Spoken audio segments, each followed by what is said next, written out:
we're opening the Putney Select Board meeting at 5:37. Switch. Here. That switch. Karen, are there any adjustments to the agenda? No, Laura. Okay.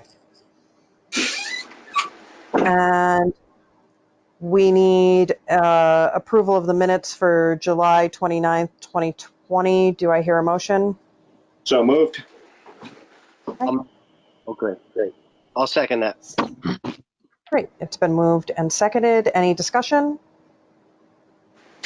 All in favor? Aye. Aye. Aye. And I notice we have our warrants to treasurer as item number 4.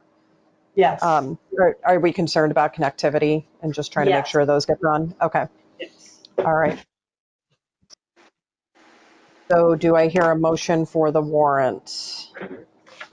I'll make a motion that we approve and execute the warrants as presented upon completion of review.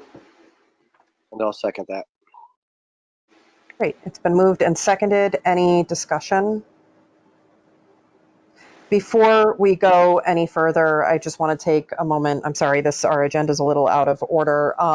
Anybody that wants to make a comment at any point, please go ahead and type into the chat box that you would like to make a comment, and we will do our best to get you in. Karen and I try really hard to keep an eye on that chat box.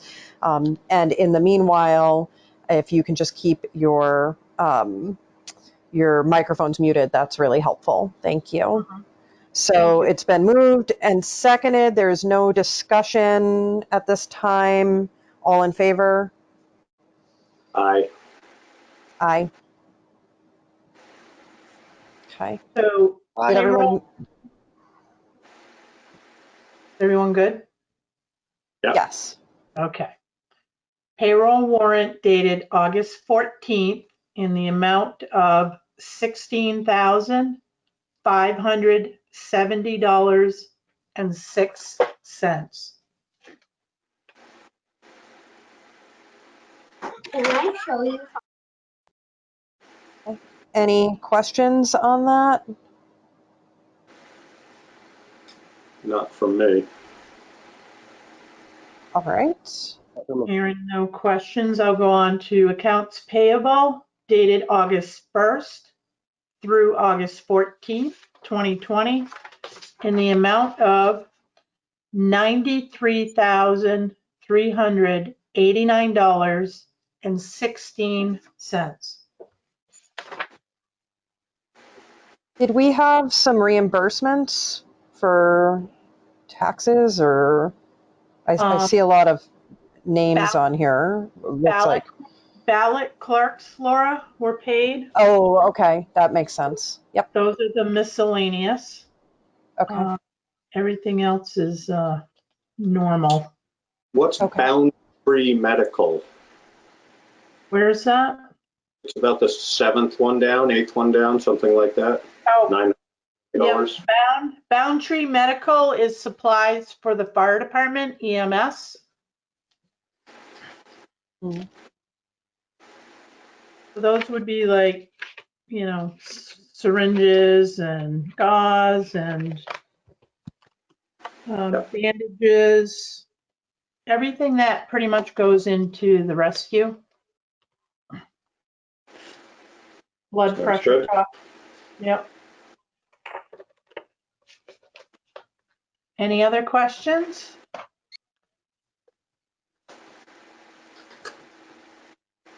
Okay.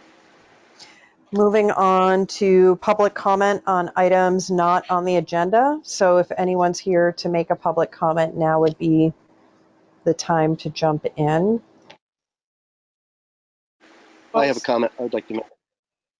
Okay. Okay. Mm-hmm. This comment is in response to your statement last week, Laura, from last select board meeting, speaking about your use of a site on social media where you are titled the select board chair for the town of Putney and voicing your personal opinions on that site. Having had time to think about it since last meeting, I want to say that I'm uncomfortable with you doing what appears to me to be using your title as influence to further a personal agenda. I feel doing this is inappropriate and I'm not comfortable with it. Since I've been on the select board for the last year, I've seen at least one instance where the use of social media actually caused problems. And the example is when you announced our appointment, the select board's appointment of Chris Fellows, only a short time after the meeting was closed.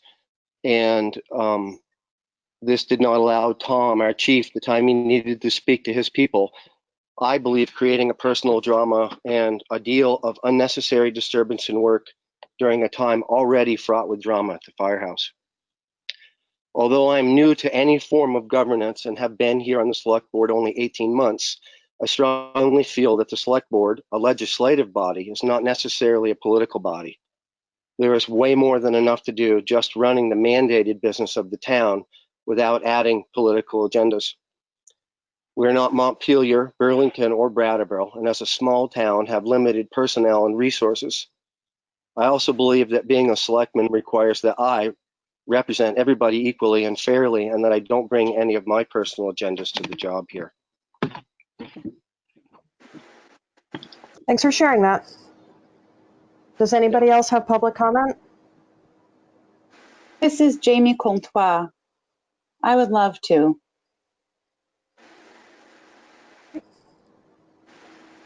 Is it time? Yes, please. Okay. I think one of the things that has been profound to me about looking at local governance over the years is that I've witnessed time and time again where a body of people is silent when acts of aggression and acts of violence are perpetrated against certain individuals in the community. There is a real concern I have when acts of morality are equated with politics. There are many Republicans and Democrats, libertarians, people who don't identify with party, who recognize that in this day, in a nation where we have a very violent situation occurring nationally, that it's upon each of us to speak up for our morals and to say that the expression of morality is political is to imply that it is your equal job, David, to protect the person who makes racist statements in our community on our roads, the same way that it would be your job to protect my asking you to please take a stand and speak clearly to people who might try to scare and intimidate their neighbors with racist statements. And so I really ask that we stop. I would ask that we not equate any concerns around the fire department and public statements with anti-racist statements from places of leadership, because I have seen news reports nationally over and over again about racist statements by select board members that go unchallenged.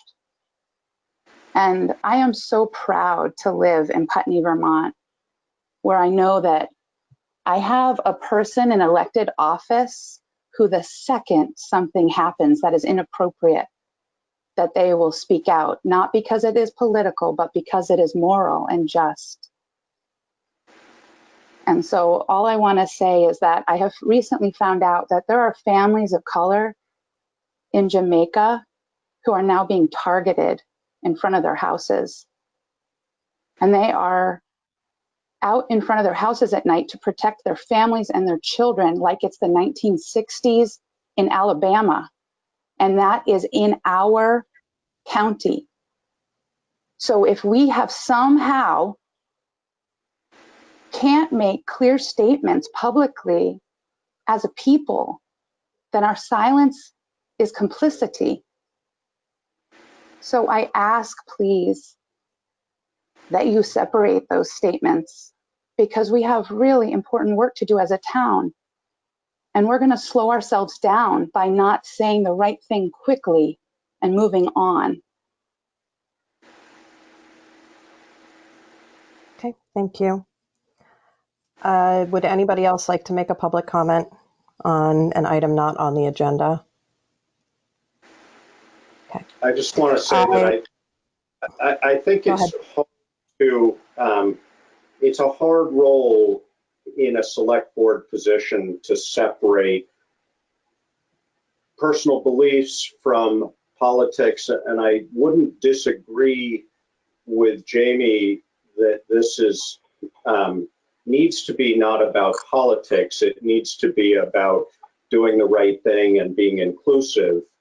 But I do think that one has to be very careful about how they talk about these things if they are in a position of power. And I think that we all have to be extremely cautious about using anything that comes across as divisive language in order to get across the points we want to get across. And I feel like that's a tight boundary. And I agree with you, Jamie, that we need to speak out and we need to take a moral stance because we are in a position right now in our roles here and also at a point in time where it is so clear how important that is.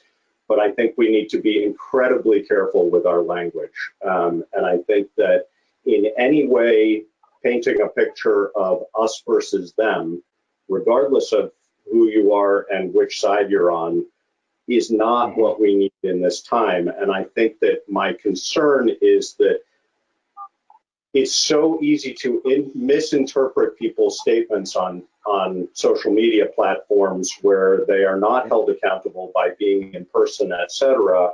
I just think that's a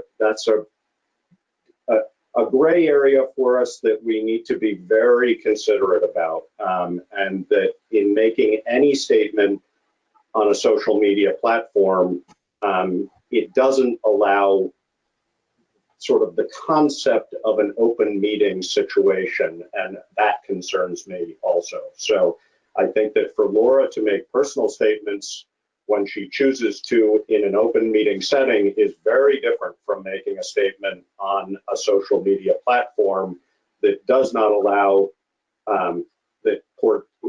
even if it's not Laura's intention, and I don't think it was Laura's intention, she was very clear in stating it was not her intention to make a statement in her role as a select person, but just by virtue of using that platform with that title on it, she's doing that, and that puts David and I in a complicated position because it does not allow us to fairly comment in the same situation. So I think that for me, it's less about the statements we as select board members are trying to make and much more about the importance of open meeting law and our responsibility to keep our statements in public in an open meeting setting.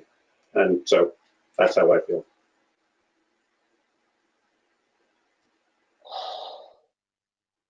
Does anybody else have a comment?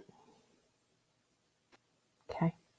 I am going to respond to one piece of your comment, David. The appointment of our assistant fire chief was done in open meeting. It was already public record, and me sharing it was not in any way whatsoever wrong. You may have perceived it as damaging, but once it went out to the public, it was really up to the fire chief to turn around and inform his people as quickly as he could, because that was already up for public fodder. And so I make no apologies. I appreciate and let me change that language.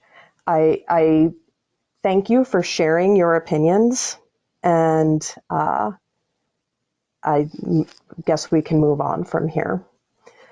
I'd like to respond. Yeah, go ahead. Wait a second. I think, no, I really think that we have a long agenda and we could go back and forth on this all day.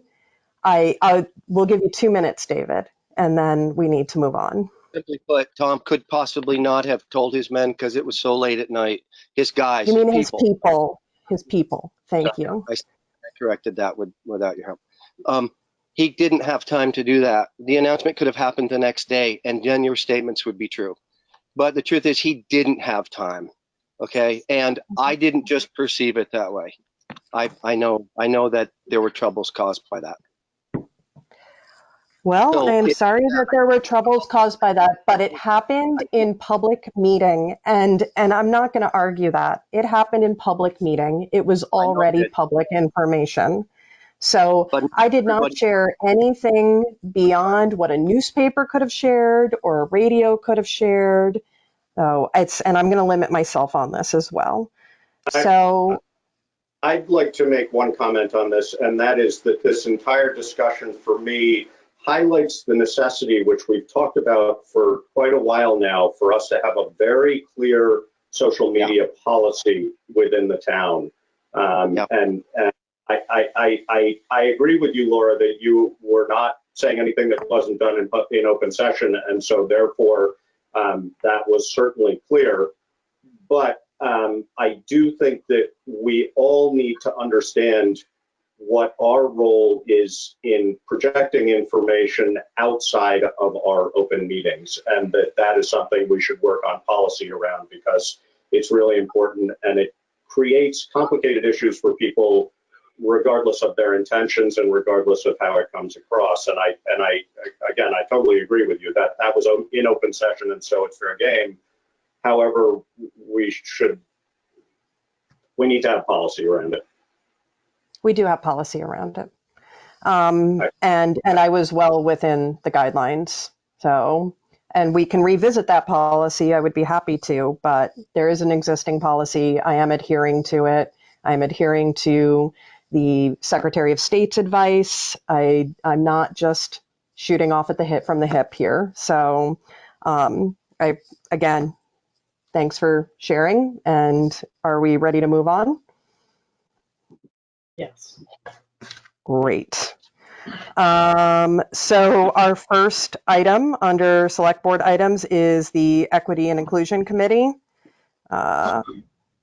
And is Lisa here? Lisa is here. Lisa, would you like to present? Sure. The Equity and Inclusion Committee has two things we would like to present. And I'm not going to add to the commentary, but I hope everybody's ready to hear. If you take deep breaths, that you can hear this in a space that is mindful. And the last 10 minutes were difficult to hear and process. So I just want to recognize that before I go into my what I'm going to present. I just needed to, as a teacher, like you have to name what's happening in the room. And what's happening in the room is different, but I'm going to move on. So we'd like to present, we have two things, and I don't know the process here.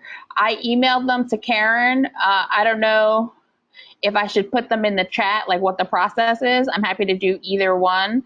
The personnel policy I wouldn't put in the chat, but there was a working group that reviewed the town of Putney personnel policy and has some recommendations, and they named some specific, I don't know what you call them, but like 5.1 or 5.2, like examples of language and things to revisit for one of your future meetings. And I think some members of the Equity and Inclusion Committee are up for being part of that process and sort of walk you through thoughts, language, how to make that more equitable. And anybody else that's on the call that's on the Equity and Inclusion Committee, please jump in if I'm misrepresenting anything.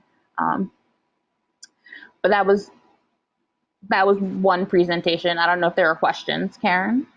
Yes, Lisa. So I went over your list and I looked at the draft. I also was at a Wyndham Regional Commission Executive Board meeting last evening, and they had VLCT review their draft personnel policy.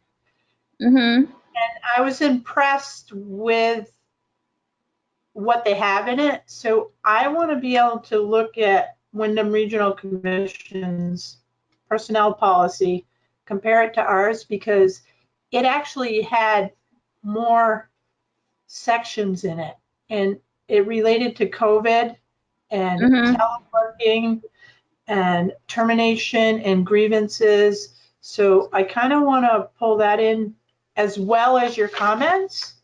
Okay. And I'm willing to go to a meeting with Okay. equity and inclusion and go over these if Okay. you want to spend the time doing that. Or I Uh, can just incorporate, but I do have, some questions, but I'm willing to go to one of your meetings. I don't know what the process is. If it's easier for the people. I wasn't in the working. I'm presenting today, but I wasn't in the working group that put these together. If Okay. Jamie or Steph, and in terms of process, what is the right call? Whether how to sit down with Karen, jump in. Yeah, I'm fine to sit down with you, Karen. That's fine. Okay. John and Stefan and I made up the committee to review the personnel policy, though we did, in fairness, do it in full session twice Okay. with the full body. Okay. So, do we have to decide how we do it right now, or is that? No, I think if someone lets me know when it's on the agenda next, Okay? and then maybe I'll share Wyndham Regional Commission's policy with Jamie, Stefan, and John. That'd be great. I think that'd be a great next step. Yep. All Thank right. you. And then I am going to share in the chat, going back to 2 weeks when the Black Lives Matter mural was discussed. The Equity and Inclusion Committee drafted some language in support of that and why it matters, and uniting the community and speaking out against really just hate and ignorance. And this relays a lot, I think, to your earlier conversation about being political. I think I personally believe, I'm not speaking for the community, everything we do is political. Teaching is a political act. Being on everything, it's a political act. But this I sent in an email form, and I think I'm happy to read it. I don't think I need to read it, but it really addresses if people had concerns of why we're using state roads to do this mural or town roads, and why it matters. That why part is especially important.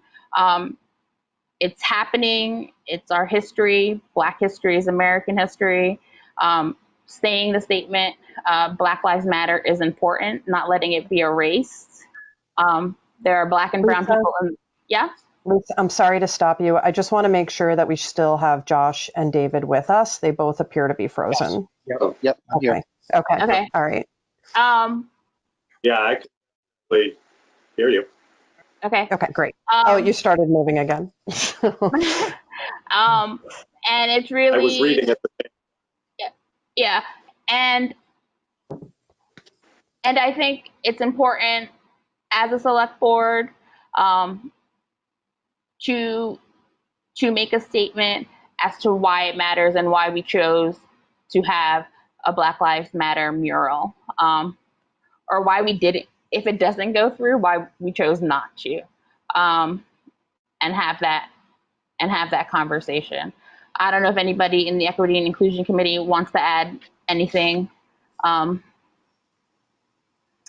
the statement or to what I just presented, but Would that's anybody what I like to have. add? I would love to read the statement if that's possible. Yeah, we have. So I would like to. Let's see. I'm sorry. I'm just looking at our agenda real quick to see. We have a really heavy agenda tonight. So if you are going to read it, please read it quickly. I'm looking for it, so I might need to let somebody else speak. I put it in the chat. I can read it if you want to. If you want me to. Sure. I wasn't part of drafting it, but I'm happy to read it if people want to hear it. On Yeah, July 2nd, 2020, in Putney, Newfane, Jamaica, and Brattleboro, a racist statement was written on the road. This is not the first act of racism ever to take place in our community, and it has not been the last. Anti-Black racism happens here in Putney. Black history is American history. Systems that many of us participate in and are part of are complicit. Now is not the time to make excuses. It is time to act. We want all people to feel safe in our community. We must challenge, check, and change our systems and structures for equity every day, and this requires a lifelong commitment. We do that by sending messages of love and support and acknowledging that we as a community have a lot of work to do. It is our responsibility to speak louder, much, much louder. That is why we say Black Lives Matter. History is important. Anti-racism requires a clear understanding of historical racism and white body supremacy. It is crucial to see this history not as separate, but as foundational element of American history. Anti-racist teach-in. Racism is the norm. Racism and white body supremacy exist today, and all members of this society are active participants in it, no exceptions. And thus, anti-racism is our collective responsibility. The work of anti-racism, based in the knowledge of our past and the recognition of our present, requires intentional, deliberate action. It is the work to actively engage in dismantling systems of racism and white supremacy. Show up, support, and act for Black Lives Matter. None of us are free until all of us are free. As a community, let's speak the truth and unite in art. Owning this truth will lead to more and more action that is substantive and can lead to change. Next steps. Support the Black Lives Matter mural in Putney as proposed by the Windham County NAACP on July 29, 2020. As a town, we commit to add local Windham County organizations supporting people of color in our community to the social services funds the town distributes annually, and encourage our community to donate and volunteer for the Roots Social Justice Center, Windham County, Vermont NAACP, SUSU Healing Collective, SUSU Healing Collective, sorry. As a town, we commit to having all staff participate in bias training within the next 4 months. Participate in the equity and inclusion meetings for the town of Putney.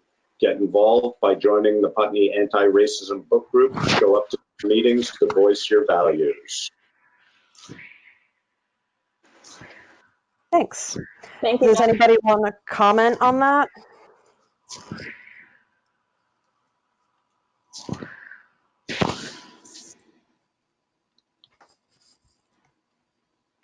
No comments?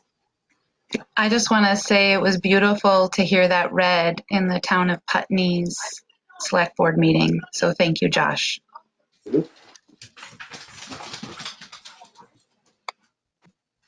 Yeah, go ahead, Josh.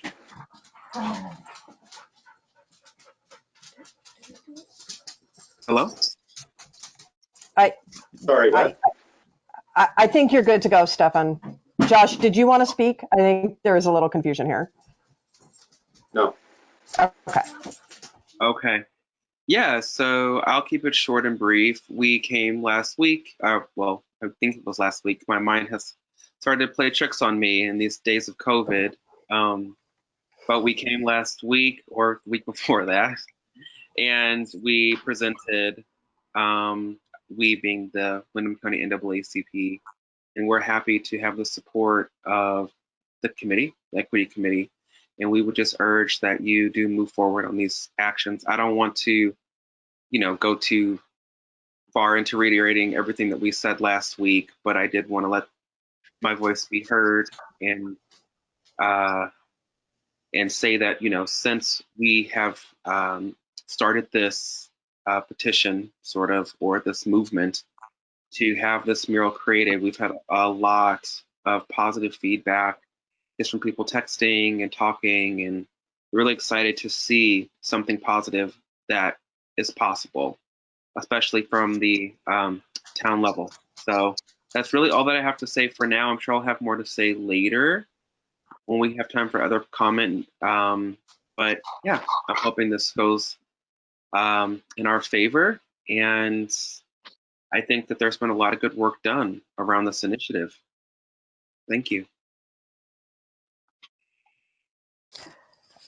So I forwarded a bunch of research that I've done over the past couple weeks. I reached out and spoke to Casey Connor of the Montpelier Selectboard, or I actually believe it's a city council, and received a memorandum from them that gives a pretty strong analysis of the of government speech and how we can apply it to this.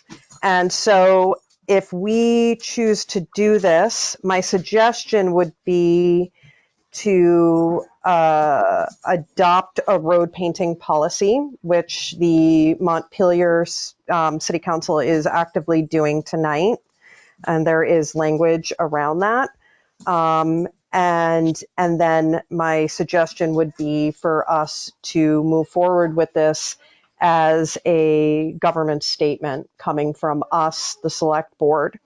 My understanding is that we can make a government statement and have it funded through individuals, and it can be cared for by individuals. It does not have to be something that we fund or care for. But it does need to be something that's coming directly from us. It going on the road actually meets some of the requirements of a government statement because we are charged with caring for the roads. So it would be clearly from the government. And that is, sorry, my power was out for a minute. It just came back. That is, that's all that's a basic, that's the basics of it. So I did send far more information earlier today, if anybody has any questions from the select board. Last meeting, oh, go ahead, Josh.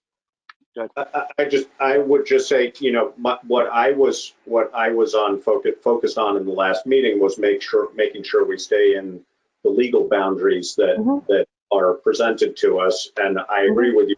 I did separate research also, and I think it's very clear that government speech, whatever it's called, the government speech Yep. amendment or whatever it is, it allows us to do this. I think that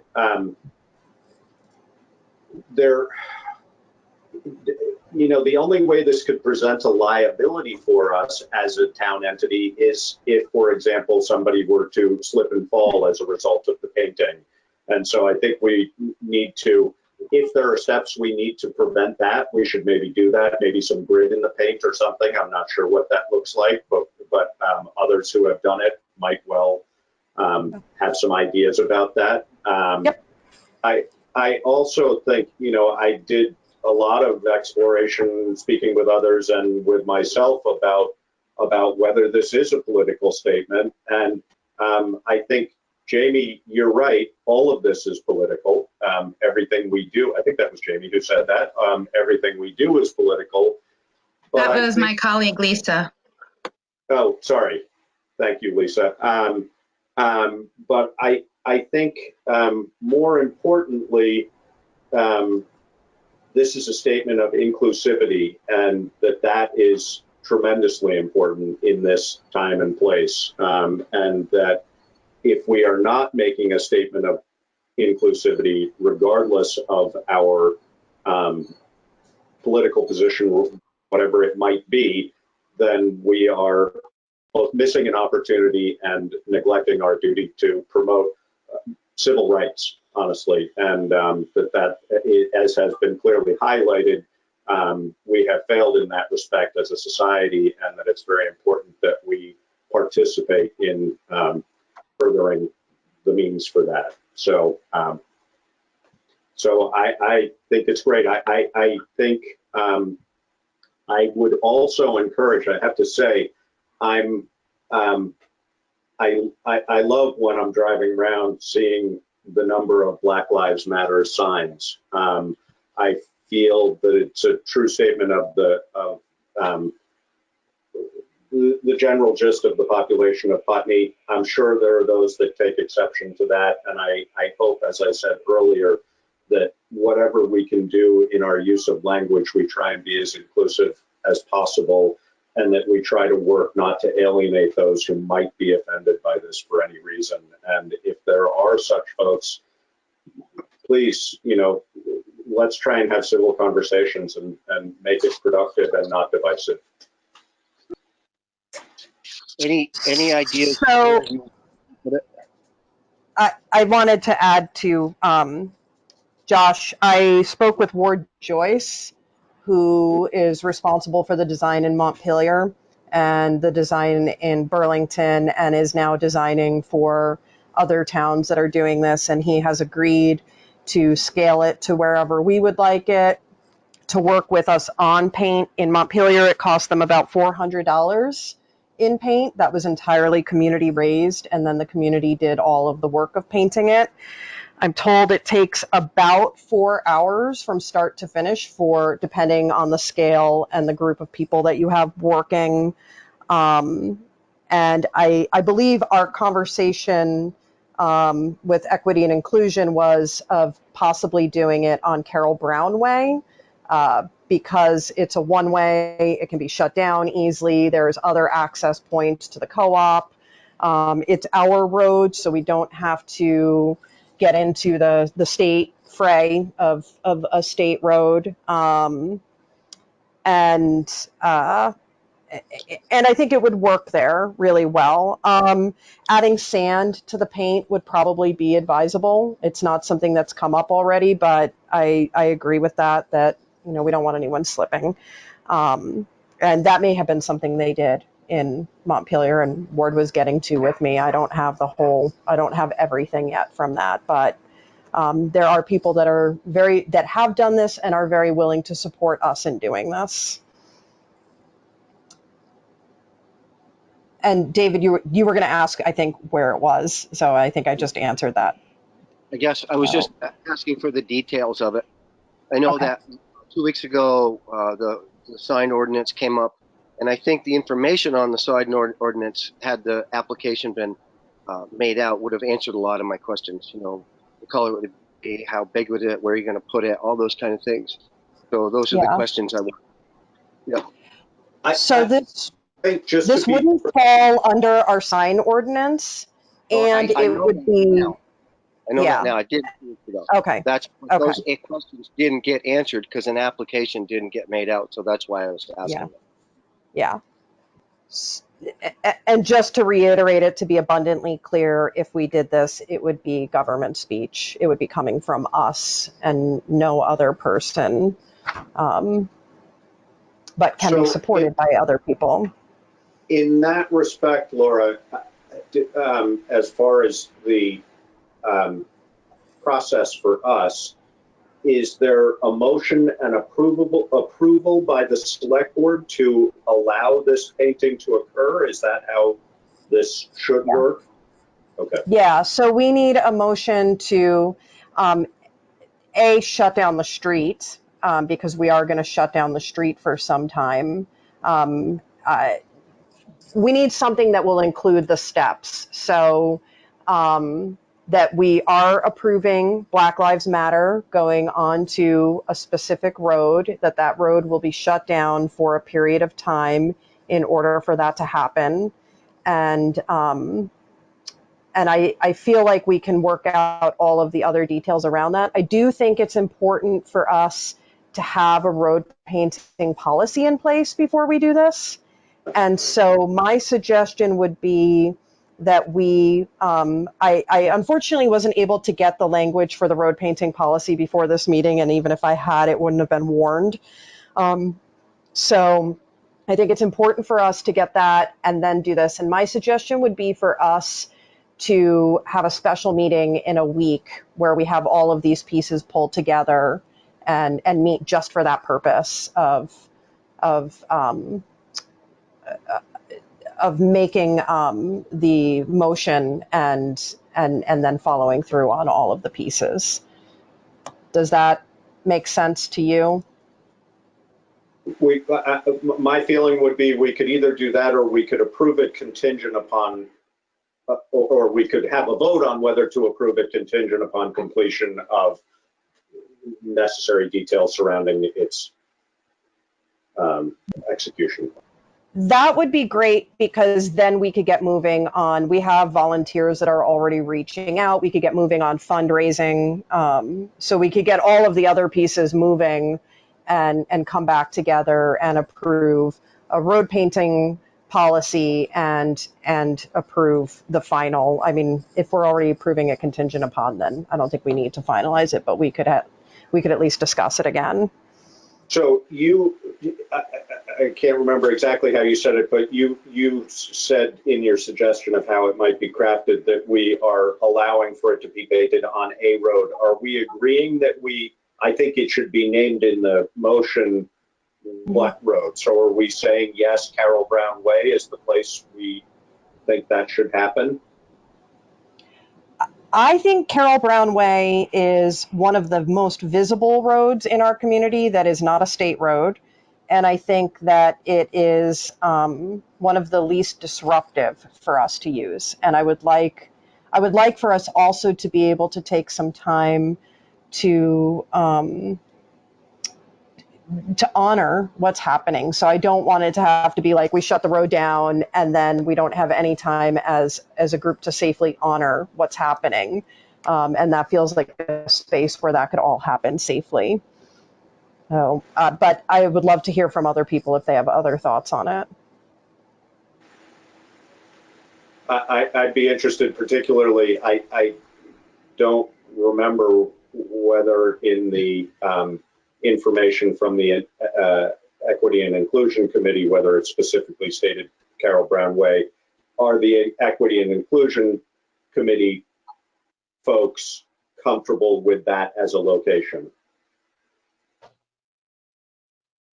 I'll speak. I think we were comfortable with Carol Brown Way, we were pretty flexible as to where it was.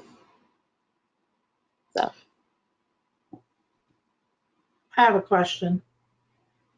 Mm-hmm. So if it's whereabouts on Carol Brown Way, like in front of the co-op, or? Yep. It would be the stretch from Route 5 until the co-op's entrance. So they would still have the capacity to have traffic coming through Alice Holloway and into their entrance and leaving through Alice Holloway and the rest of Carol Brown, but just that stretch between Route 5 and the entrance to the co-op.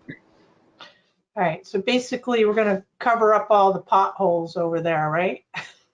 It's actually, I checked it out because I was concerned about the potholes. And this is not meant to be a forever project either. It's something that will be there until it's worn down and gone. And that, I mean, it was suggested to me by Ward that if there were any issues with it that came up later, we could even paint over it quite easily with black or gray paints. Okay. And I don't feel that there would be a need for that, but it's like much art, it is not necessarily meant to be permanent. It is an expression and a response from our town to current circumstances. Have you talked to the co-op yet? No, not yet. Okay. I do not perceive there being huge issues with them. I actually think that they will be quite supportive, but I do think it's important that we check in with them about the traffic pattern. That's what I was concerned about, the traffic flow. And I know they can come in from two other sides, but as long as they know when this will occur. Yeah. So, Laura? Yes. Can I speak? Yeah. In my experience with food co-ops, you have your sales data. You can look at the time for your lowest sales volume. And so we could work with them. I just had a connection with Ed because of the anti-racism book group, and he was really excited about it. He sent it out to all staff. So I know there's some strategies that we can use to make sure that we're figuring that out. Okay. Yeah. And I would And we also add- definitely couldn't do it on a Sunday because of the farmer's Right. market. So Right. we would have to find a hole in there. I would also add. Sorry, go ahead. Just very quickly, I would say that I would also add that we are currently doing a couple other things with the co-op. So we have a pretty friendly relationship with them from the NAACP side as well. So I really do believe that they're going to be on board with this. Mhm. Making accommodations for us, I mean. Mhm. I'm wondering whether I'm just trying to picture the scale, and I guess I would leave it up to, I think his name is Ward, who about scale. I would be, it feels to me like keeping it limited to the space between Route 5 and the co-op driveway might scale it down more than might be ideal.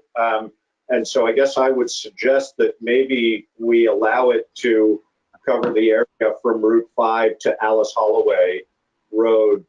And the co-op, that would be a little bit more of an inconvenience for the co-op for a short period of time. But there's plenty of parking along Alice Holloway and Carol Brown further along. And it would allow, I think you could go either way.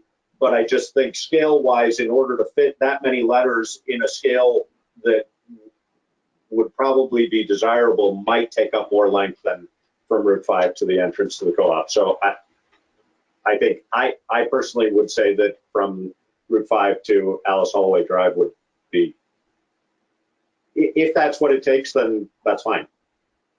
Yeah, I appreciate that. I was trying to think of the least invasive approach, but I think that bigger in this case is better. The other, yeah, I think we could also consider doing it as an evening project that maybe would be less disruptive. So I think if we make the motion, we can, and I know that Equity and Inclusion Committee is very devoted to this project, we can put all these pieces together and then come back to the select board with the final plan once we have it in place. So I will make a motion that we approve the application of a Black Lives Matter sign to the road, and by application I mean the painting of. Let me start again. I'd make Execution. a motion. I'd like to make a motion that we approve the painting of a Black Lives Matter sign on Carol Brown Way to be placed between Route 5 and Alice Holloway Drive, as designed by those who designed this, and that we allow for closure of that road for the time period necessary to allow that painting to take place and dry and be done properly. And I second that. Oh, okay. I'll let you second it, David. So it's been moved and seconded. Hey, sorry, are you good on that motion, Karen? Do you need? You're on mute. Oh, we can't hear you, Karen. Sorry about that. Can we change sign to mural? Sure. I think so. Yeah. Because it's actually going to be a mural, so. Or paint the statement, Black Lives Matter. Yep.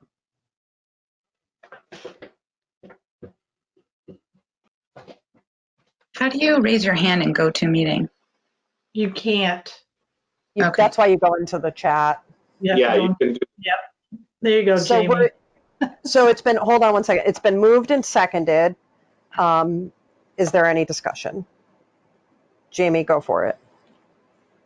I thought your motion needed to include the section that said that we would take action upon it once we have approved a. You're right. Sorry. So I'd like to amend that motion to say that this approval is contingent upon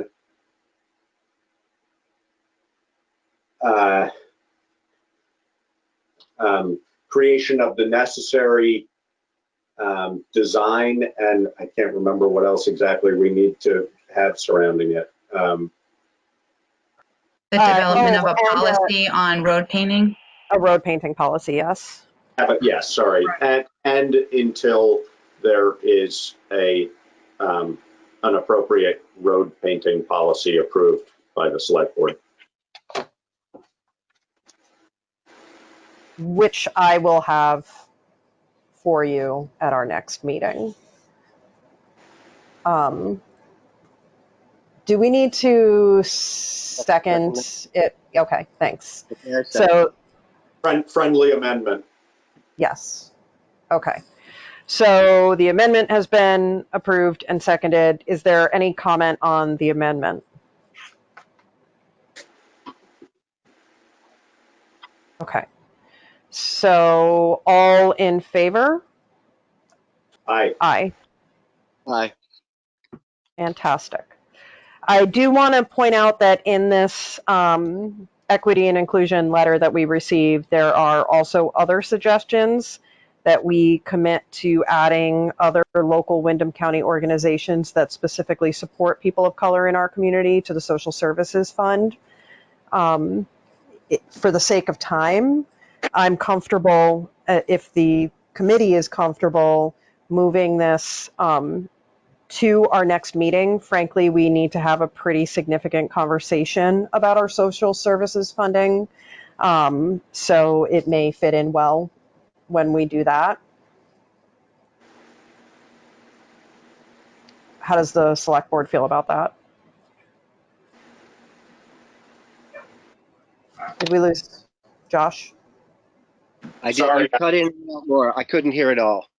Okay, so I was going to the second bullet point in this letter. As a town, we commit to add local Windham County organizations supporting people of color in our community to the social services funds that the town distributes annually, and encourage our community to donate and volunteer for the Roots Social Justice Center, Windham County, Vermont, NAACP, and the Susu Healing Collective.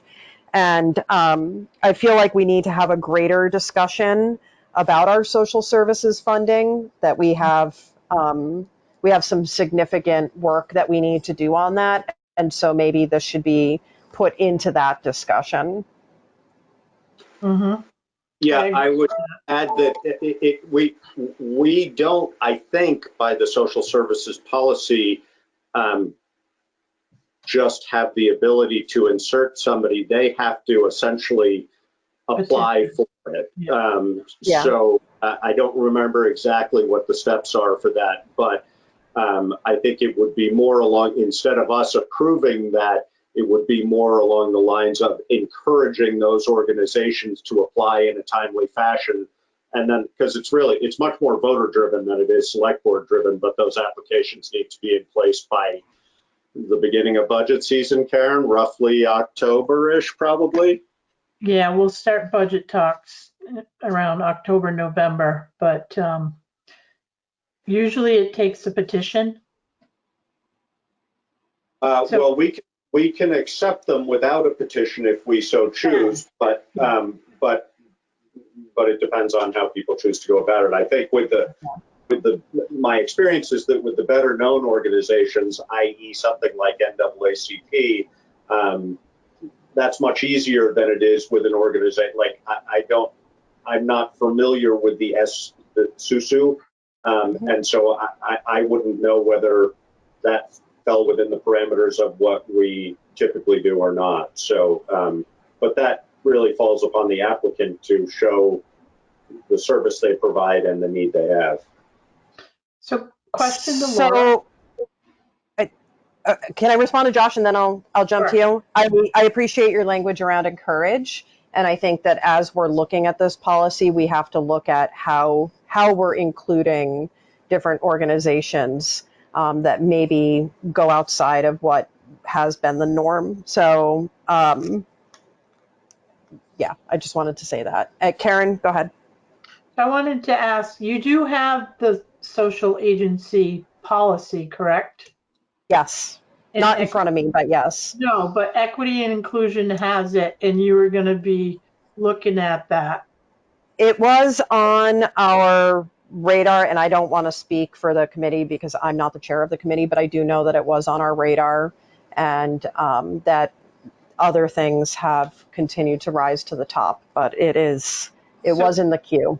Okay, so I just want to make a comment, because as we get into budget season, and if you're considering looking at the policy and possibly changing appropriations and or adding organizations, that policy should be in place way before December.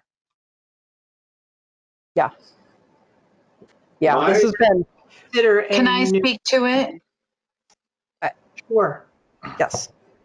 I know, I think it was on our March agenda, and then this little thing happened. And so it's been hard to raise it up, but if we know that we have that timeline, we'll make sure to, I know we were looking at it right about then, so we can revisit that. My recollection, and I may be wrong, but my recollection is with this policy, it requires for any significant change in structure, I think it requires voter approval. So we would have to look at that as well. Yeah, that may. I don't think it's just a select board decision. I think it has to be voted on. And if that's the case, Josh, we have primaries in November. So no, we have the general in November. General, sorry. Yeah. So, but we can have a special vote at that time if we needed one. I'm not sure I'm right about that, but that's my recollection. Yeah, I don't have the policy in front of me. So I do believe you're right, Josh, and I could be mistaken as well if that's something that we do need to nail down. But either way, it's a policy that needs to be addressed because of other issues that have come up over the last couple of years. So we have the combination of organizations that are now kind of landing messily in the first category, and we need to figure out a way to address that for future generations so that they can understand. They won't understand what our thinking was unless they go back and read all of our old minutes. All right, so I think that we can safely move that into the conversation that the committee is going to have, and that can be brought back to us. I think that as a town, we commit to having all staff participate in bias training within the next 4 months. I had a conversation with, I'm not recalling her name right now, from VLCT. She is the human resources attorney there. And she sent to me, interestingly, she sent to me a policy that can go into our personnel policy about equity and inclusion. And I really think that we should consider adding that. And she also said that we do not have to have we do not have to have anything within the personnel policy that clearly states that bias training has to happen. It just has to come from Karen that it has to happen, and we can require it of all employees. And so while I greatly appreciate the conversation around the mural, I think that that's really important. I think that this piece around bias training is the meat and potatoes here, and think that we should move on this evening. So if we don't need anything in our policy, and it is up to Karen to technically sort of make that decision and implement it, what's our role? Are we making a motion to instruct Karen to do that? Yeah, and request that? Yeah, and as somebody that's that is a part of this committee, but also sits on the select board, I think that we need to go beyond just the next 4 months and one training. I think that we really need to commit to some robust action here over the next few years. I know that I'm going to poke the bear that we had this conversation about the assistant fire chief and his new role.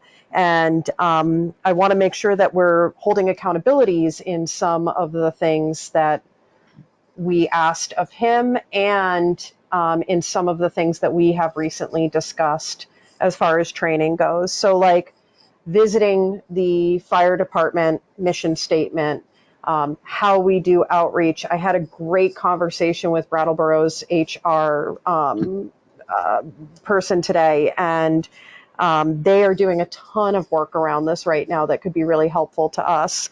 But to simply agree to training in the next 4 months, at least one, I think is a good start. Yeah, I would agree. I think that I certainly don't feel knowledgeable enough about what that training would include over a couple years to say that we should. I mean, I agree with the intent of what you're saying, but we would need to be pretty intentional about outlining a program that was achievable, affordable, so on and so forth. And I don't know what that looks like, so I wouldn't want to put the cart in front of the horse in that respect. But I'm comfortable, and I will make a motion that we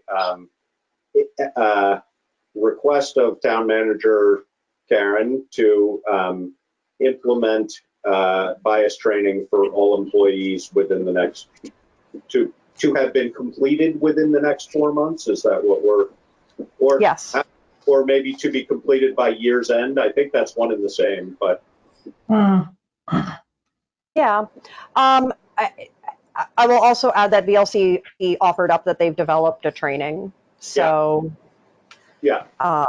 that may be one that we start with, but I think that in addition to that, we should, in addition to what you're saying, Josh, we should also include that we will continue to work with the Equity and Inclusion Committee on a long-term plan.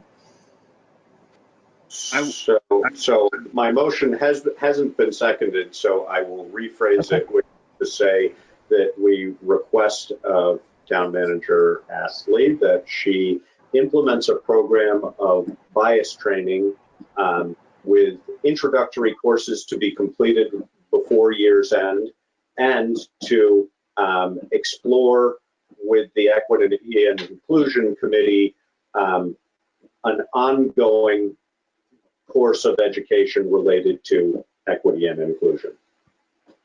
I can second that. It's been moved and seconded. Is there any discussion? Yes, I would like to add that I briefly, once I looked at the language, I reached out to Mary Gannon, and she works with Dottie Morris. The reason I talked to them was because they're the people who have done this training with the Brattleboro Select Board. So if you're looking for people who are familiar with the Select Board process, the town government process, and also Vermont, the way that things are happening in Vermont, that they have already been doing that training. I work with Mary. I've done lots of training with Mary myself.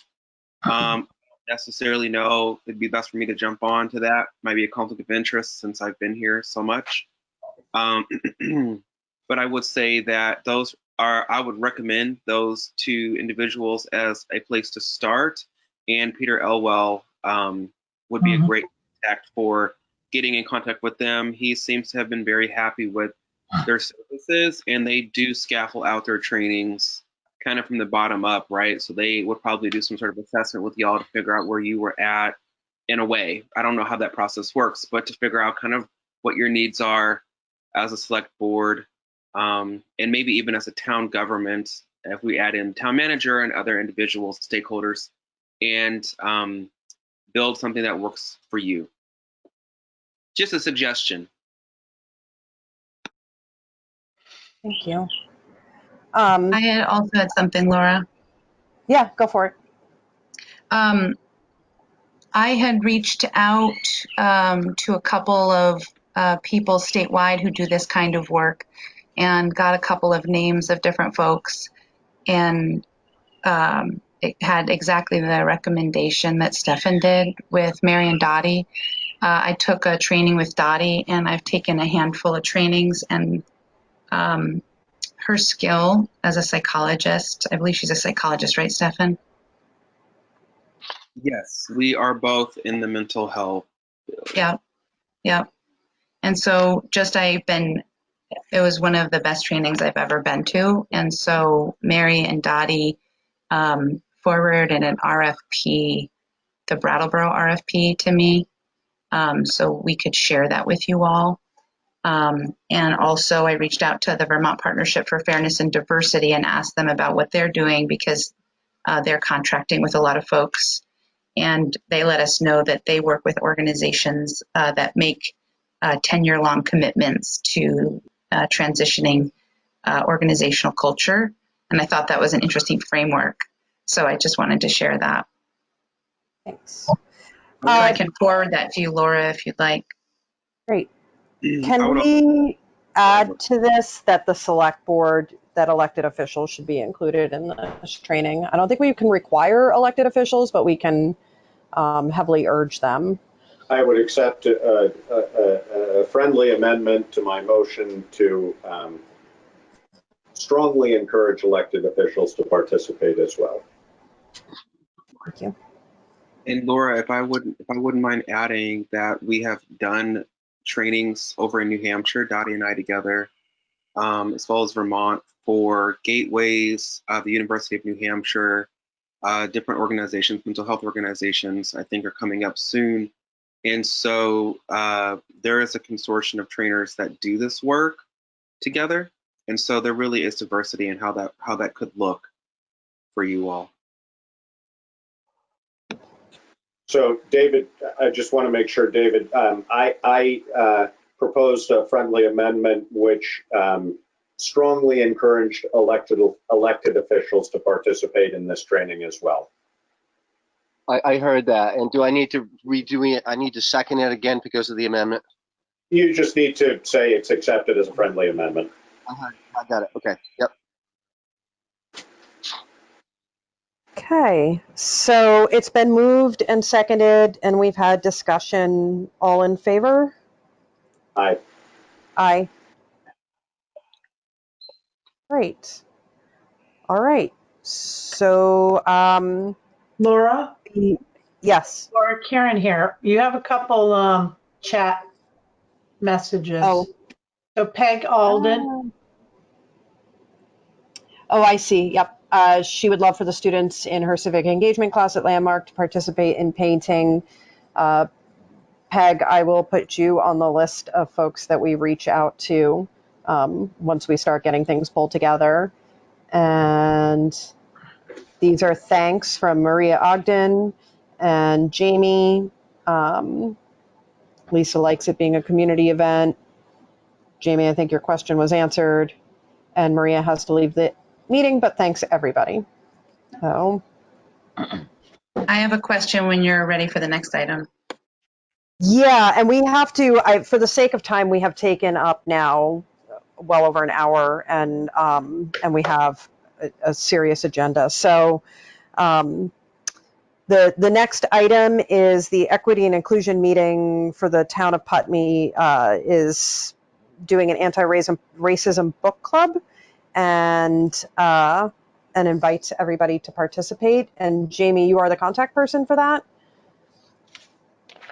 Yep, on Monday night, the Equity and Inclusion Committee and the Putney Central School Leadership Council will be co-hosting an event, and we already have, I think, 15 signups, and people are purchasing the books. We've got everything set up at the library. I think Antidote Bookstore has books if we run out, and I think I talked to the Sheriff's Department. They'll be sending a staff member, because I think Mark is going to be, I don't know what you call it when you're called to the National Guard, but The Sheriff's Department will be sending somebody, and then we've invited all town elected officials and staff and employees to participate, as well as all area nonprofits and business leaders. And I know a couple business leaders who've sent it to their employees and are excited about it. So it's going to be a really special event. There's been lots of excitement already and lots of positive feedback. And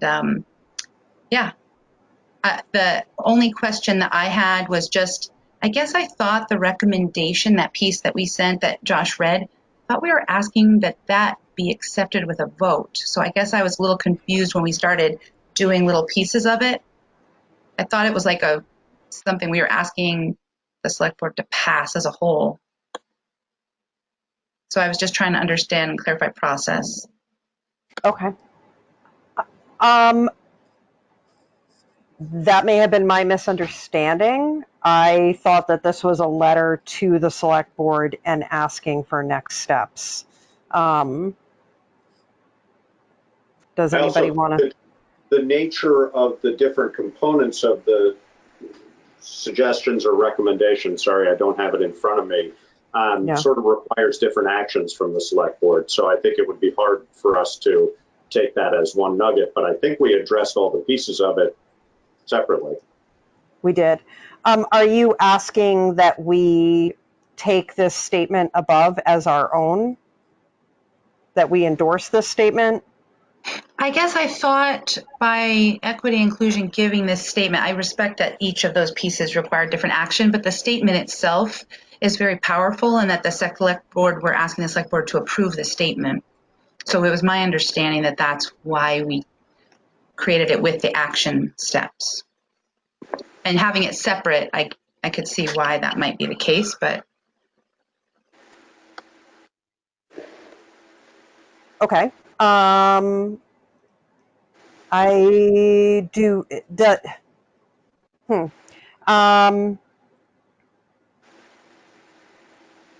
Can we maybe table that and revisit that for our next meeting, since we've taken steps on all the actions? Is that all right, Jamie? And I hate to keep saying time, but it's a real struggle. Yeah, if you don't mind, if we can revisit that statement at the next meeting, I think, for the sake of time, that and we are making a commitment to move on these next steps.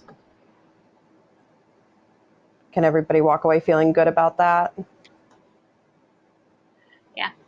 And I also, I think that's fine.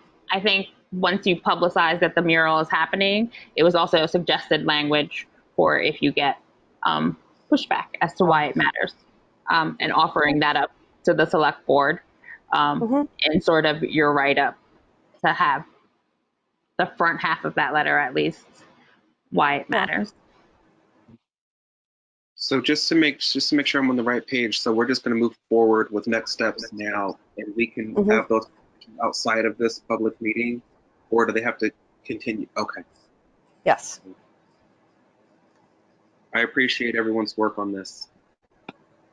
And yours as well. Yeah, thank you. Okay, so we have a sidewalk wall at the tavern that has quotes.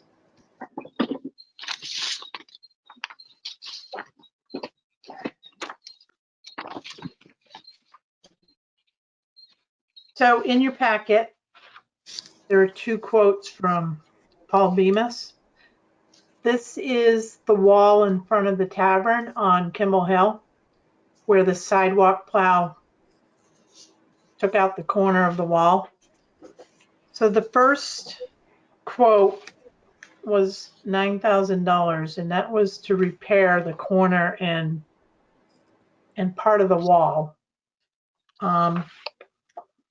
So I asked Paul for a quote just to repair the corner, and that is $350. Can I ask you a question, Karen? Did we ever, is that our wall, or is that belong to the tavern? Did we ever get an answer on that? No, Jonathan started going through the box for the Mabel Gray sidewalk project. And of course, the elections took a lot of time. So I need to finish what he started. In your packet, there's a drawing. It looks like this. Mhm. It actually shows the right of way.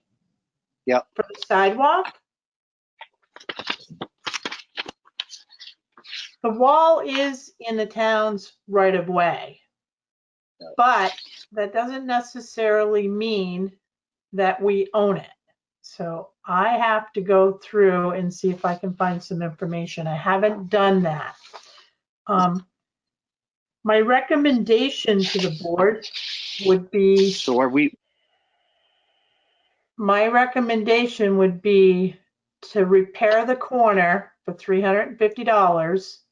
We have the sidewalk maintenance fund that we can take that money out of. And then if I do find out that we don't own the wall, then we can proceed. But I think for now, we need to fix it. I would agree. My opinion on it is that before we go spending $9,000 on any stone wall, we find out who it belongs to. Yes. And I think $350 is a perfectly reasonable amount of money to get the corner fixed in, because our sidewalk plow damaged it. We should go ahead with that. That's my opinion. I agree. I would, but we don't need to vote on that because it's only $350. So as long as we're all in agreement, we just ask Karen to go ahead and have Paul do that. I would agree that that sounds appropriate. Yeah. Okay. Great. I will contact Paul. I had just to be clear, I think when we talked about this last, I suggested that I thought maybe that wall had been done separately from the other walls that were done in conjunction with the sidewalk. In going back and looking, it looks to me like the stone matches pretty closely to the other stone walls that are further up on Kimball Hill. I am aware that both Next Stage and what's now Hillary Familari's property did stone walls after the fact, but I may have been misspeaking when I said that I thought that the Tavern wall was done at a different time. The stone is an awfully close match, so if it was done at a different time, it must have come from the same vein of stone, et cetera. So I'm not sure what that is as far as our responsibility, but I'll find an answer on the wall. Great. Robinson's driveway resolution? Okay, so Kathleen Robinson, we spoke about this, and because of the pitch in her driveway, I had asked her for a written quote. So we had something, and I know Brian was to get us a quote as well. And I do believe Brian had a conversation with Josh. So the concern is if the town does the work and if there's any liability, like drainage, then the town would have to go back there and fix it. So it's not so much a precedent, but Kathleen Robinson did get a verbal quote. She does have somebody that can do the work. And then we'll have to negotiate price. yeah, I just to comment on mine and Brian's discussion, that's what Karen just said is very much what he said, which is, it's a complicated little area where if you change that grade, you're potentially changing water flow towards their garage building. And he's just concerned that if that isn't, properly engineered, et cetera, that the town would be taking on a liability by doing it ourselves. And I think he's right. I mean, I didn't look at it that closely, but it is a tight little area. So I suggested, and I don't, I think until we have an actual quote in hand, we can't say, but I think an offer on our part to pay for half of it would be an appropriate offer. Let's wait until we have a quote from them and then go from there. So I can put it back on the agenda in 2 weeks. Because I did talk to Kathleen, and she thought perhaps I would have had it today, but it didn't come. And so in 2 weeks, we'll revisit. Great. All right, the public pool. Oh, you know something? Oh, I do have the quotes. Okay, because I know this is an important topic, and I do appreciate the community, because I have not gotten a whole lot of phone calls about the pool. And in your packet, there's 2 companies with 3 separate quotes.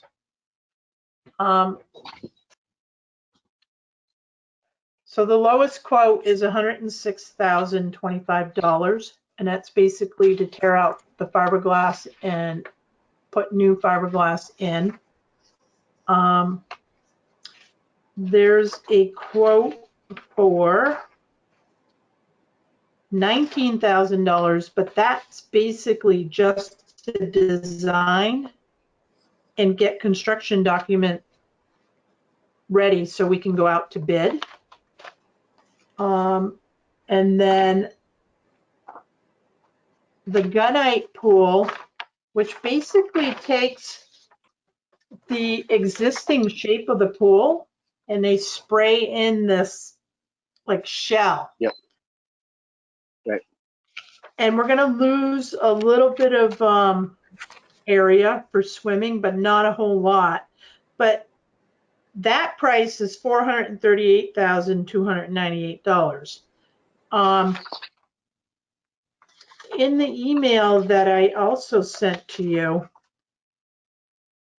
you know, worst case scenario, a full demo and new construction project would cost $325,000 minimum without upgrades for the pool construction scope. That's not including decking, fencing, or electrical. So this is pretty complicated, this deciding on how to approach the pool. We know it's an asset for the community. Families enjoy it. Camps enjoy it. So I don't want to abandon the idea of not having a pool in Putney, because it draws a lot of people and people enjoy it. So I talked to Larry Slice in legal counsel. If we were to raise money, fundraise, we cannot do it through the town. Now, a separate organization can do this. They can do fundraising. I've had people come to me or call me or email me and say, hey, what's going on with the pool? You know, are we going to raise money? You know, do we need donations, contributions? So there are people in the community that are willing to give right now, but we have to have either a committee, maybe not a committee, but a group of Putney residents, and it could be Putney Mutual Aid, Laura, that sets up like a GoFundMe, and that money can be used to, you know, repair the pool. Now, I called USDA also in Brattleboro, so there is a loan that we can get, but then we'd have to pay it back, so that would be through taxation. So I'm not willing to do that quite yet, but it may offset what we don't have from fundraising.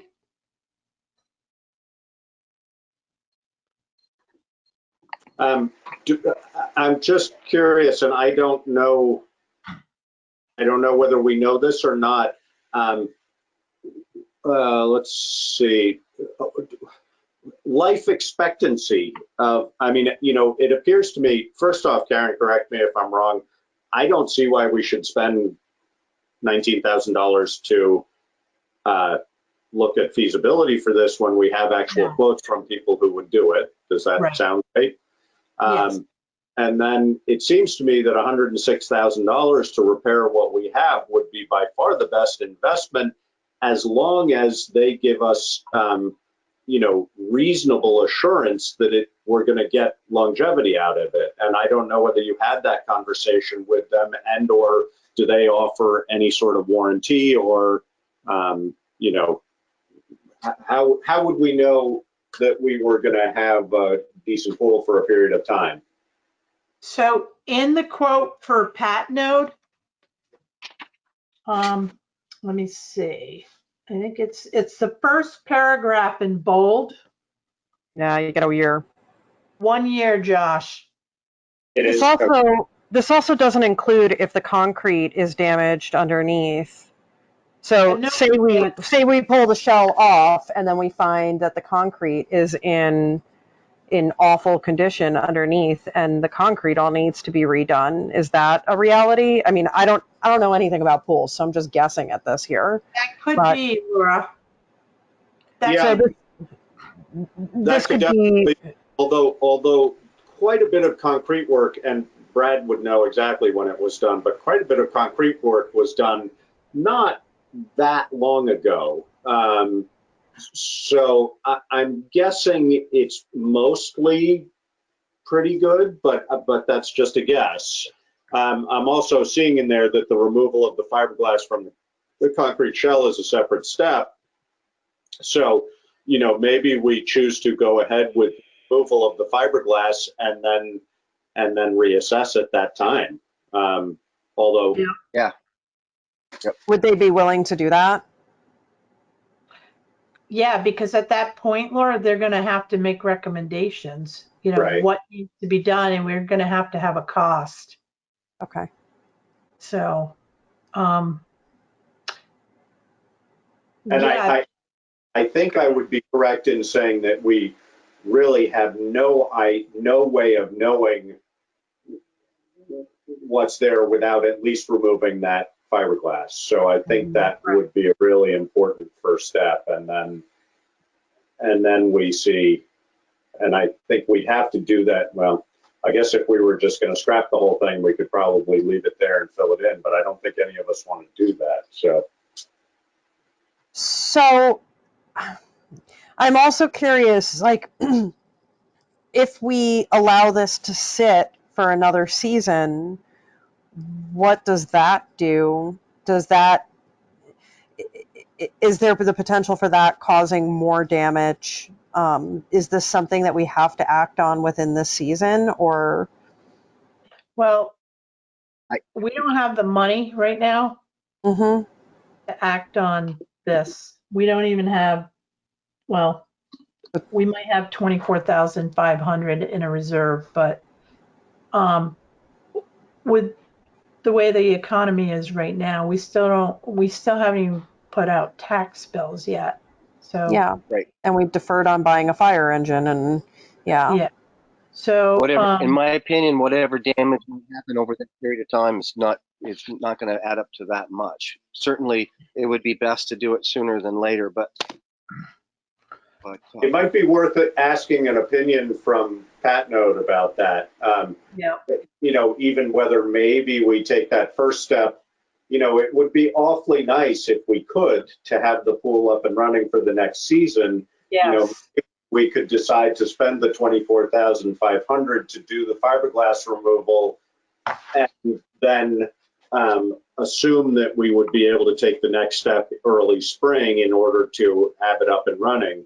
Maybe we could ask for an opinion from these folks about whether that would be a reasonable process. Mm-hmm. I agree with you to have the pool up and running in the spring.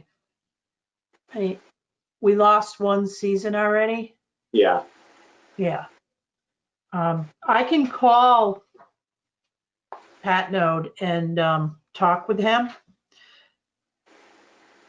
There Now- are also there's two different options here in the finishes. So the 106,000 is the option B. Is that correct, Karen? That's the more expensive, it looks like to me. Yes. Yes. I took the worst case scenario. Yeah. So, I mean, it shaves almost $15,000 on Yeah, that's, with the white Marsite. Again, I would be interested in longevity on those. If it's just Right. for the look, I'm not sure it matters that much. If it's going to buy us a whole lot more security, then it's probably worth it. Right. yeah, It's a good point, Josh, because it's not about color for this. Right. Unless there's a safety reason or some other reason to do it. I don't know. Right. All right, I'll put a phone call in and then we No, can revisit this in 2 weeks. Go ahead, David. I say I agree with that. And a question we might ask them too is that if we go ahead to strip the fiberglass that's off and find out what's under there, and then, we've now exposed more of the pool that would have been protected by whatever fiberglass was on there, the cement protected by whatever fiberglass was on there. Does that then mean that, we've created a monster we have to deal with sooner rather than later, rather than just letting it sit there and then doing the whole thing at once next spring? So, Yeah, Right. I would imagine that could go either way. Might be better not to have the fiberglass holding stuff in place, but who knows? And the Good Mr. Patno did state that a job like this, the best time to do it is like when it's raining. And then you go in, you spend a day, you rip it all out. Yeah. So let me talk to him, get some more information. But how are we feeling about financing this project? I think we wait until we have more information and then think about that. I Okay. agree. Okay. All right, the black locust tree at Town Hall. Oh, our big tree. Yeah, this So is sad. after the storm, I noticed a large limb on the roof, and there's quite a bit of debris. So I contacted Chucky Mayotte out of Guilford. I was at the office on Saturday. He stopped in, took a look at it, gave me a price. They were here on Monday with the bucket. They went up, they removed the limb off the roof. There are a couple broken shingles and a snow bar was dislodged, but thankfully the limb did not go through the roof.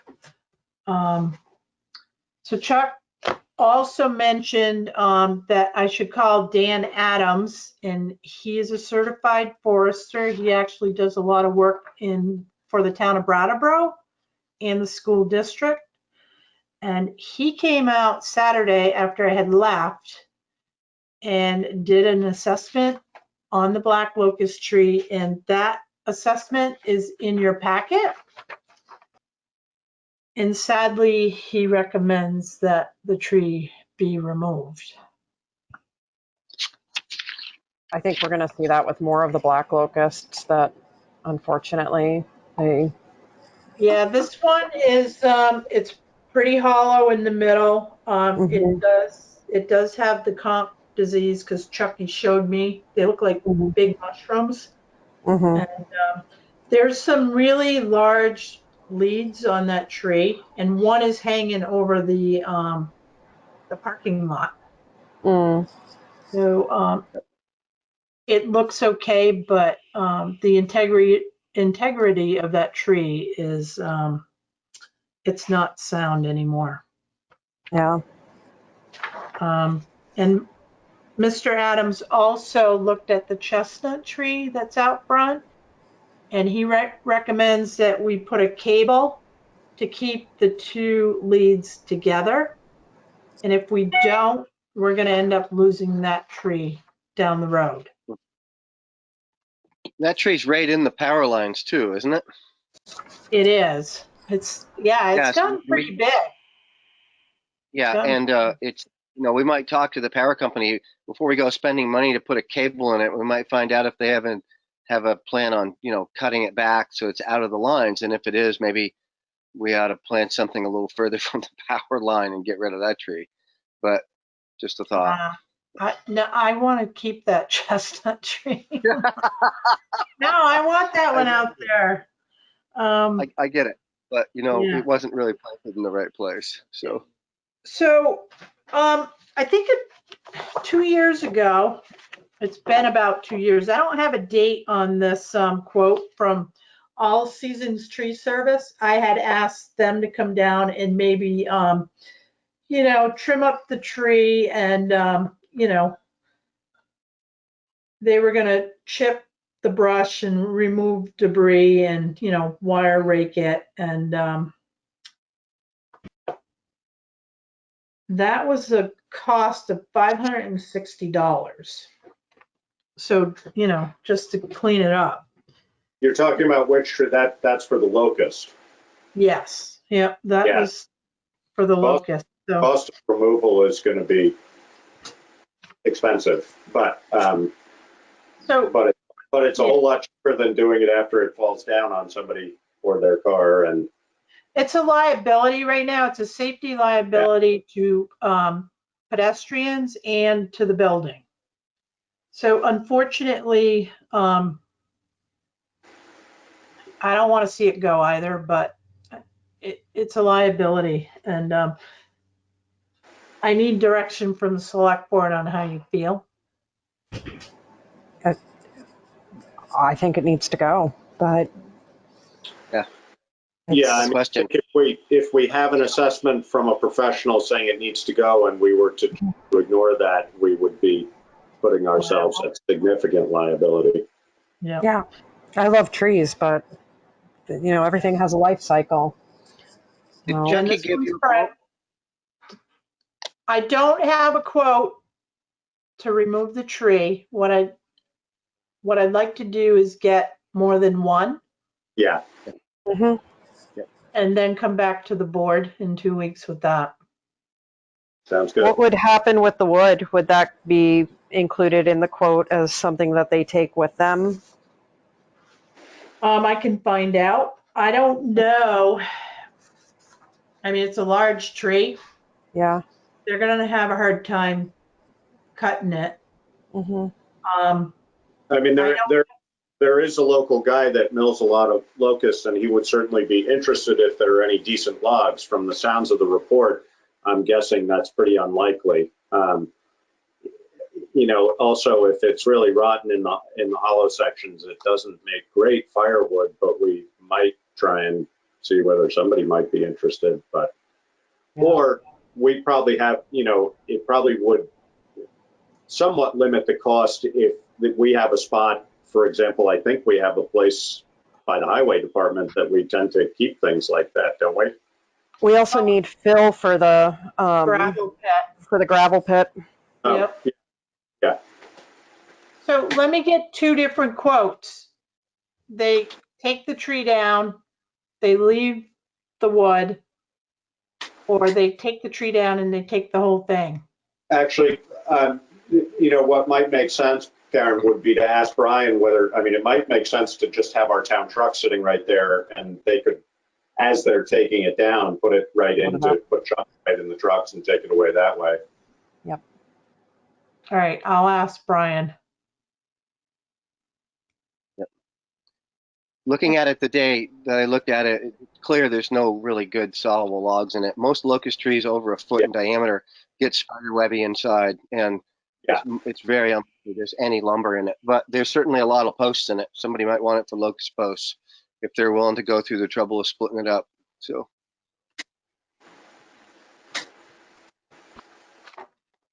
All right, I'll talk to Brian. The animal nuisance control ordinance status. I put this on the agenda. As you know, the committee, the advisory board, did a lot of work on this, and they brought it to town meeting. And I think it's important that we finish this ordinance and adopt it. So before we can even do that, we have to get it out into the public, and we have to have at least one public hearing. And I suspect there might be more than just one. Okay. So I want it on your radar because I'm gonna put a public notice out, and you have so many days. And I'll advise you when that public meeting is going to be. We're going to have to do go-to meeting and do our best, and hopefully it'll work out. Great. All right, town manager's report.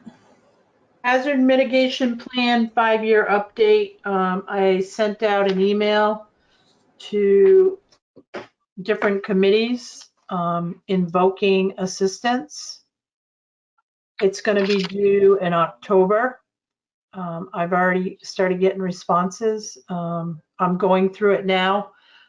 There's a lot of updates. I think the majority of the information that will be needed to be added or updated will be from the highway department. And I'm also going to get with the Conservation Commission, the Conservation Commission, excuse me, regarding emerald ash borers, because invasive species is also in that mitigation plan. Laura, I also reached out to Putney Mutual Aid. Mm-hmm. Also want to kind of incorporate what they're doing into that mitigation plan, so they know that we have resources. Mm-hmm. That's that's hang on a minute, I gotta close my door.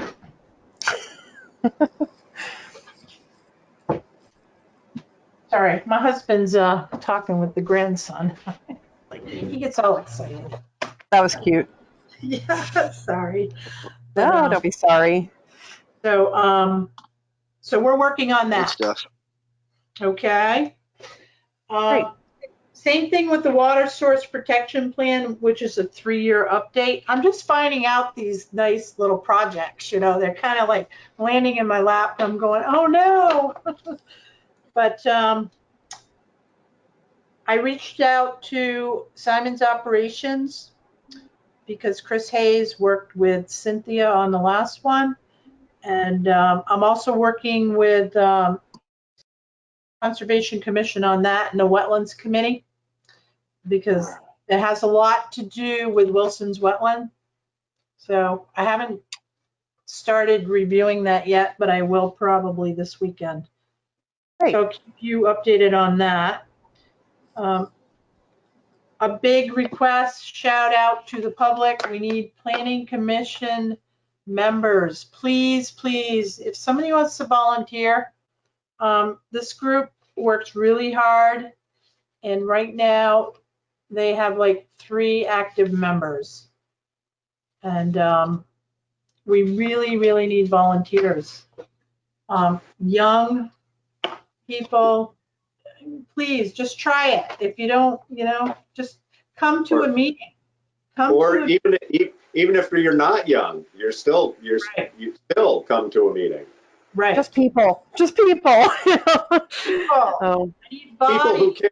Actually, I had a phone call from somebody the other day, and it reminded me that we had started a conversation several months ago about the need to be looking at planning in town, because life is going to change in this area. And this person was expressing their feeling about urgency surrounding that, because I think that we are all noticing that in this moment, it would appear that real estate is in higher demand, and that our location puts us close enough to urban areas that we are likely to be on the edge of the expansion of that reality. And I think that our planning commission plays a vital role in preparing for that. And so people who are interested in that topic, please come and help think it through, because it's perhaps as important as it's ever been in the history of the town. Yes. Yeah, there's definitely, we're seeing a huge uptick in population, and the numbers aren't known yet, but I think Vermont Digger just released a story on this, And from what I read, a third of them are saying they're going to stay approximately. Again, the numbers aren't even known, but a third of them are saying they're going to stay. A third of them are saying they don't know.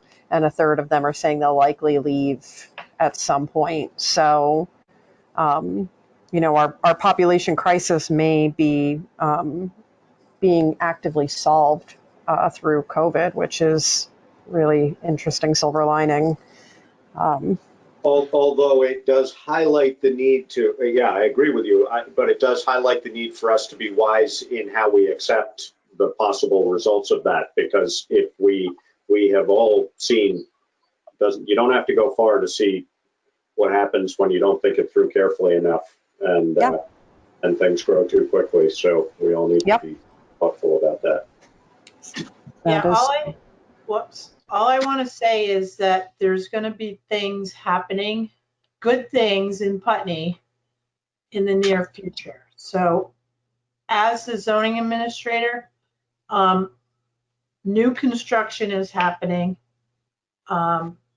Housing is limited, and compact settlement, it's happening. Mm-hmm. And we need to be prepared for that. And, our economy right now in Putney is suffering, and we have this opportunity, so we need to be available for these people to come into town. And it's a seller's market right now. Yeah. And I would add, I don't know the other members really, but Pip is delightful to work with. So Yes, he has a lot of knowledge, and he is a really good mentor. Because I'm learning very a lot. patient. Yes. Yeah, he's very patient. Yeah. So, okay. Digitizing update. So Jonathan is working with various companies. There is a grant right now from the state of Vermont. It's stimulus money from COVID, and it's $20,000. And Jonathan has at least 15 years of books, land records, already scanned in. So we may be able to tap into that grant because we're ready. Right now, he's trying to get quotes and see how the process is going to work. So he's going to update me. With the elections, he's been really busy and straight out for the last month with the absentee ballots. Yeah. So I will update you in a couple weeks, but we are definitely going to be digitizing land records. So 2020 educational calculated tax rate status, we are still waiting. We are still waiting, and I contemplated doing an interim tax bill, but I think we're okay. Financially, we are okay that we can wait. But I spoke to Frank Rucker. He sent the final school budget to the state on July 31st, and then they turned it around by August 4th. It went to the Secretary of the State. So Brattleboro's waiting, Dummerston's waiting, we're waiting. I would have thought by now we would have had it, but maybe Monday, we'll see. But we're still okay, but the select board needs to consider whether or not you want to charge interest on any late bills for the first payment once we decide what date that's going to be. And then the second question I have for the board is, depending on when the first installment is due, we may have to look at pushing the November payment back. I just want to plant that seed because once we print tax bills and mail them, 30 days, people have 30 days to pay. We're already looking at September 11th for the first installment, but the way things are going, I think it's going to be later than that. Mm. And then it'll be like November 21st for the second installment. So people are struggling already. Mm-hmm. But let's figure out when the first installment's going to be due. We can talk about the second installment, but we definitely got to think about interest. Can I ask you a question, Josh? Yeah.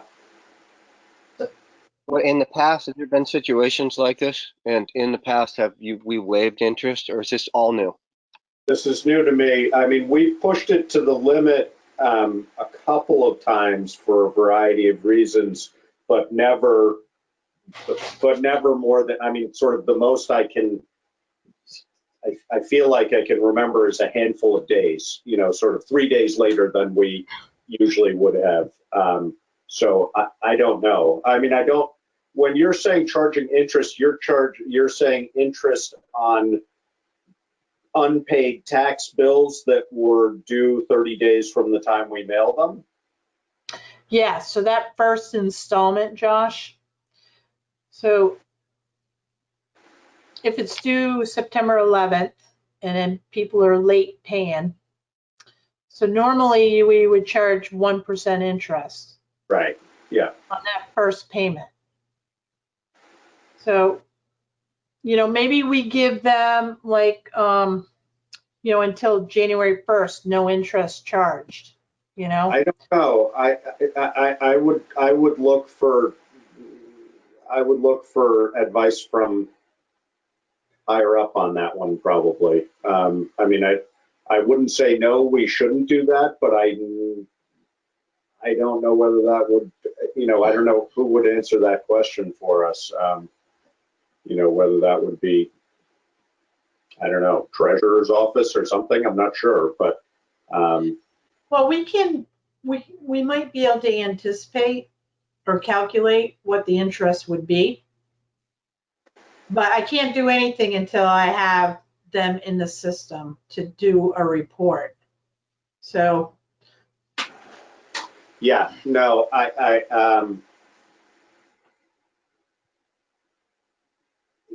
I think if we delay interest, we remove the motivation to pay. And I understand this is hard and I don't want to burden people, but I also, we need the taxes as well. Right. So I just want people to know that we're still waiting, and as soon as we have them out, we'll, make an announcement on iPutney, social media, website, the sandwich board out front. I just have to ask people to be patient. I mean, The other thing too is I want to add that when I spoke to Frank Rucker, so the school budget is almost about $52 million. So that is $1 million a week for the schools to be operating. And that's a big cash flow. And I get it, but sending out an interim bill and then a second bill to Putney residents is only going to confuse people. Yeah. I agree. I don't remember. I know approximately when the vote on the school budget was end of June-ish, as I recall. June 30. Yeah.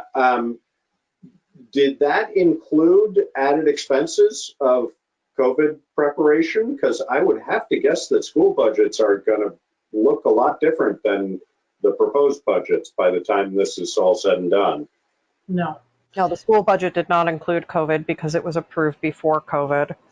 But yeah, that's what I'm thinking. So, and maybe that won't be reflected this year. I have no idea how that's gonna, but at some point, somebody's going to be looking for money to cover that. And unless the federal government steps in, I don't know, just something to keep in mind. But I don't think it will affect us this year, but it's going to pan out somewhere. By next year, Josh. Are some federal monies involved, but I don't know to what extent. So, Yeah.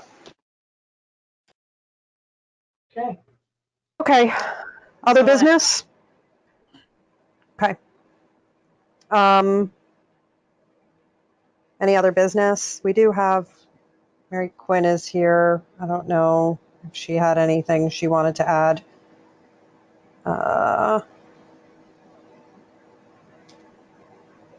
All right. And we need to go into an executive session. So we're inviting Karen into that session, I assume. Yes. So I'll make Okay. a motion to enter executive session. Yep. For the purpose Second of personnel. Yep. Title 1 V.S.A 3133. Okay. Are we going to have a decision? No. Okay. So then we need to shut the camera off and lock the meeting. You Yeah. need to vote first. Oh yeah, that's helpful. You made a motion. Did you second it, David? Yeah. Yes. It's been moved and seconded. Any discussion? All in favor? Aye. Aye. All right. Do I hear a motion? Motion to adjourn. We've exited executive session. Mm-hmm. So you're looking for a motion to adjourn. Yes, please. Next meeting date, Is August 26, 2020. 5:30, right here. Same. And we'll make a motion to adjourn. And I second that. Been moved and seconded at 8:03. All in favor? Aye. Aye. Aye. Great. Thank you. Karen, 8:03.